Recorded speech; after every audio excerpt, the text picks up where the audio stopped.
Now, Ukraine's southern port city of Odessa is once again in mourning. In the early hours of Saturday, a Russian drone strike hit a residential building.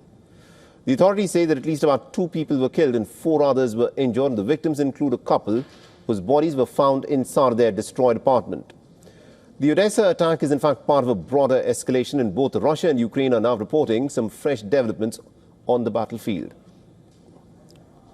On the 27th of June, the Russian Defense Ministry announced about 6 high-precision coordinated strikes in the past week, targeting Ukrainian infrastructure, military facilities and ammunition depots. Now, Moscow also claims that its forces have taken control of 8 settlements in the Kharkiv and the Donetsk regions. On the other hand, Ukrainian drones reportedly hit 4 Su-34 fighter jets that were stationed at a Russian airbase in Volgograd Oblast. At about 900 kilometers from Moscow, the country aims to produce about 4.5 million drones this year. The rising use of drones signals a profound shift in modern warfare. Back in 2005, there were fewer recorded deaths in armed conflict since the end of the Second World War. And last year, there were around 61 state-based conflicts, the highest since 1946. Now, in 2018, drone strikes were rare. Today, drones account for nearly 70% of deaths in the Ukrainian war.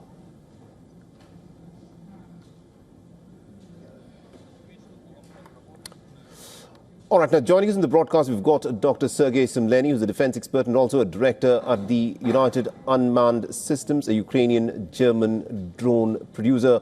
Mr. Sumleny, thank you very much indeed for joining us here on WION. The fact that drones account for nearly 60 to 70% of all deaths that have been inflicted on the battlefield.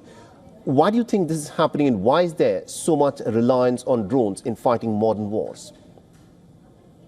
Yes, thank you for having invited me today. Indeed, drones on the Ukrainian side, we have the statistics, cause up to 70% of Russian losses along the front line.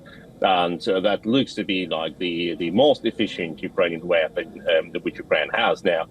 And the answer is very easy. Drones have been developed as a substitute weapon while Ukraine was deprived of high-precision artillery ammunition and couldn't use Air Force, was deprived of cruise missiles and other long-range missiles.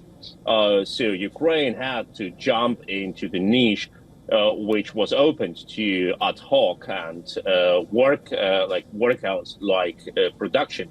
And it were FPV drones. FPV drones now control so-called a kill zone, a death zone of depth of about 5 kilometers along the front line, like 2.5 kilometers each side. And you cannot be there without a risk of being killed with almost 100% chance within several minutes. Anything, a human body like a soldier or a vehicle, a tank or an IV or a buggy will be destroyed there. That is the weapon which currently controls the front line, along the front line on both Ukrainian and Russian side. Interesting. Now, earlier, by 2018, 2019, it was suggested that drones is something that, poorer nations who cannot afford a full-fledged air force will use as in some kind of a projection of air power on economy. But that has completely changed because we see drones being deployed in the Russia-Ukraine war. The Americans are laying such an enormous amount of emphasis on drones. The Israelis also lay an enormous amount of emphasis on drones. And even in the Iran-Israel war, the drones have played such an enormous sort of a role in terms of taking out the air defense systems. Why do you think drones at this moment have emerged such a crucial factor where they can effectively decide as to who ends up winning? Well, drones are something what traditional generals are not used to.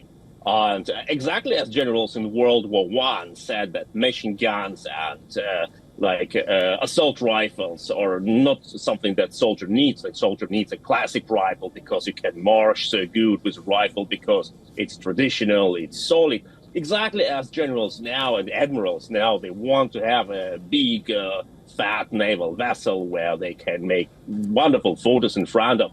And this vessel can be destroyed with a naval drone, which costs like 20,000 euro within like just several minutes, because generals tend to have something massive and which you can be proud of. And drones are a high precision, high speed weapon. Drones are practically a machine gun of World War I. Drones are exactly what gives a soldier a chance with very little money, with very high precision, hit an enemy. The problem is that Russians use, for example, in Kherson, drones to terrorize civilians. And that is what Russians call human safari. Just think about the weird wording for that. They hunt people, civilians, on the streets of Kherson because the distance to the front line is so close. So the Russians train their drone units there to hunt civilians, to kill people, like children, elderly, etc. But that doesn't mean that drone per se is a bad weapon. Like drone is a weapon as good as an army which uses it. And the Ukrainian army is defending their country, and we know that drones can strike Russian strategic bombers. Like a month ago, drones can strike advancing army which is equipped with tanks and IFVs. Drones are not a super weapon which can solve any problem, but drones increase massively firepower of units like platoon, battalion. Right. My final question to you, Dr. Simlani, is this. At this moment, there are 61 state-based conflicts across the world. The fact that drones are so much more cheaper, do you think this is now probably giving the option for nations to resort to start a war because they're not spending that much amount of money as would be required for a conventional air force, because drones are so much more cheaper and they can do the same job? Do you think the fact that they are more economic weapons has resulted in an increase in the number of conflicts that we witness? Well, that is the question we all ask, like, what happens if everyone has a Kalashnikov assault rifle, right? And of course, terrorist groups, which are very agile and mobile and look for good solutions like effective weapon for little money, will try to use drones, I have no doubt.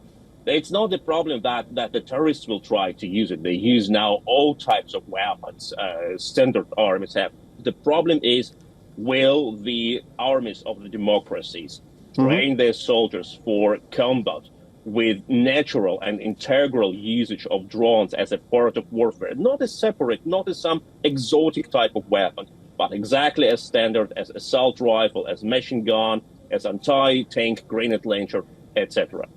Interesting. Thank you very much indeed, Dr. Simlani, for joining us with that perspective there. Thank you so much.